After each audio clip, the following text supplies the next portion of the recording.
Hi. Today we're going to check out an amazing vintage Yamaha guitar amp. I think it's from the mid to late 70s.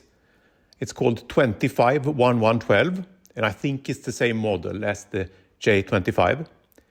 I demonstrated a couple of other Yamaha amps here also on the channel. I've always been super impressed by them.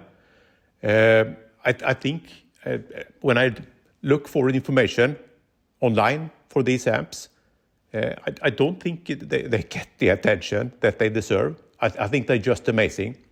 I've compared them to, we're going to look at that later. I've compared them to, amazing vintage Plexis, and they have stood up really well. So first, let's have a quick timeline for Yamaha guitar amps, and then I'm going to demonstrate this 25-1112 or J-25 amp, which I just completely loved. So as I've understood it, the first amp came in '66. They had two models then, 250 and 500. The year later, the TA series came, and then they had this wedge-like strange shape that the many vintage Yamahas had. Then in '72, the YTA series came. You may recognize the grill cloth here because it's the same that Dave Gilmour had on his, I think it was called RA200 rotary speaker cab. I don't know if the RA200 is related to these models, but when it comes to looks, it is at any rate. I haven't demoed any of these first three series yet, but I hope to do that soon. The three coming series now I have demoed though, so let's have a look at the next one. So today we'll have a look at the J series that came in 1975. In this case, a J-25 or a 25-1112 as it's called here. Then in '79, Yamaha released the F series, and I've demonstrated one of those. You can see the video here. You can find it in the video description as well. Those came in a number of versions or iterations, 1, 2, and 3. They're noted, you can see down in the corner here. So there was 1, 2, and 3 at the end. I think those were the revisions. And you can see also that some of them had the G and some had an F. I don't know what that is about, but I think it's the same amps. So it's probably different revisions of it. Let me know in the comments if you know more about that. And then also in 1979, I think later in '79, they released the JX series. Demonstrated, I think it was a JX-65D here in this video, and I compared it to a BluesBreaker from '67. I think it comes ridiculously close. All right. And now to today's demo. We're going to look at the J series amp, the J-25 or 25-1112 as it's named here. Let's go.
Thank